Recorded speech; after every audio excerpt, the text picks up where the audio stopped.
आम्ही इथं राहतोय म्हणजे कसं राहतोय ते आम्हालाच माहिती. पाणी असू, पाऊस असू, उन्हाळा असू, काहीही असू, इथली दखल कुठलाही मुकदम घेत नाही. आता गाडी पाठवतो म्हणतात, येत नाही. अजिबात इथला राडारोडा कचरा उचलल्या जात नाही. मच्छराव एवढे झालेत की आम्हाला घरात बसता सुद्धा येत नाही. म्हणजे सांगायचं कुणाला, हे फक्त मुकदमाला सांगितलं तर मुकदम हो म्हणतात, एवढंच आहे, बाकी काही नाही.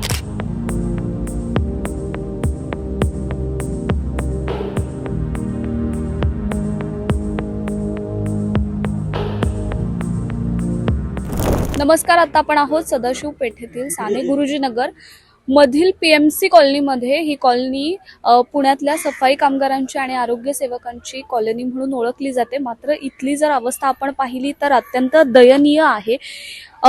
जे पुण्यातला संपूर्ण कचरा उचलतात तिथल्या त्यांच्या राहण्याच्या जागेवरच मोठ्या प्रमाणात कचरा आपल्याला दिसून येतो. आणि आता तर मान्सून जो आहे तो दाखल झालेला आहे. कोविड काळातही या कर्मचाऱ्यांनी मोठ्या प्रमाणात योगदान दिलं होतं, त्यांचं काम थांबू दिलं नव्हतं. मात्र आता याच कर्मचाऱ्यांच्या जो काही आहे स्वास्थ्याचा प्रश्न आता इथे निर्माण होतोय. या संदर्भात आपण इथल्या रहिवाशांची आणि नागरिकांशी संवाद साधणारच आहोत. मात्र इथली जी परिस्थिती आहे ती अत्यंत गंभीर आहे. इथे कुठलाही सफाई कामगार आहेत, आरोग्य सेवक आहेत, मात्र इथे कुठलाही प्रकारचा कचरा हा महापालिकेकडून उचलला जात नाही आणि इथे मोठ्या प्रमाणात जो कचरा आहे तो साठवून ठेवला जातो, अशा प्रकारचे आरोप केले जात आहेत. आता आपण इथल्या नागरिक जे आहेत ते काय म्हणतात नेमकं जाणून घेऊयात. तर आजी, इकडे राहता तुम्ही आणि इकडे कचरा जो आहे तो दिसतोय आपल्याला, तर किती दिवसापासून हा कचरा आहे आणि उचलायला कोणी येत नाही का? उचलायला येतच नाही ते अजिबात. आम्ही इथं राहतोय म्हणजे कसं राहतोय ते आम्हालाच माहिती. पाणी असू, पाऊस असू, उन्हाळा असू, काहीही असू, इथली दखल कुठलाही मुकदम घेत नाही. आता गाडी पाठवतो म्हणतात, येत नाहीत. ही परिस्थिती ही नेहमीचीच चाललेली आहे. आणि आम्ही पण सेवकच आहे कॉर्पोरेशनचे. आणि आपण 4 नंबरचा आहे खोली नंबर. इथं आम्ही खालीच राहतोय ना, जास्त त्रास आम्हाला आहे. बरोबर आहे. पण मग काय तुम्ही तक्रार वगैरे कधी केली नाही का? मुकदम इथंच असल्यानंतर कुठे दवाखान्यापाशी असल्यावर तक्रारीची गरजच नाही, काय नाही.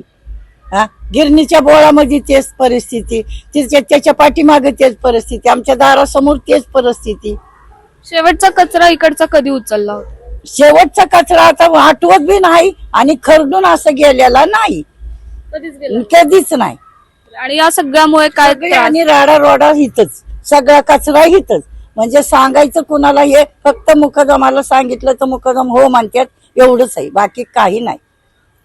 मी सांगत नाही लोकांना की इकडे कचरा वगैरे टाकू नका. आता हे बघा, 12 घरची 12, आपण कुणालाही सांगू शकत नाही. आपण बघितलं बोलतो, आम्ही बघितलं तर बोलतो. पण न बघता रात्रीच रोडा पडलेला आहे, पोतीच्या पोती. मग आता कोण टाकतं, काय करतं, ते काम केलेली इथली ते पण ठेकेदाराची कामाचंच आहे रोडा. काय असं घरगुती कोणी केलेलं नाही. बस एवढं आमचं म्हणणं आहे. इथं कचरा टाकू देऊ नका, आणि टाकला तर उचलला जावा. तर मावशी, इकडे राहता तुम्ही आणि आजूबाजूला सगळं कचरा आहे आणि तुम्ही इकडची जी कॉलनी आहे ती सफाई कामगारांची आणि आरोग्य सेवकांची कॉलनी म्हणून ओळखली जाते. पण मात्र तुमच्याच घरासमोर इतक्या मोठ्या प्रमाणात कचरा आहे, काय सांगा? आमच्या इथला कचरा उचलल्याच जात नाही. मुकदमाकडे तक्रार केली तर मुकदम नुसता हा म्हणतो, येतच नाही.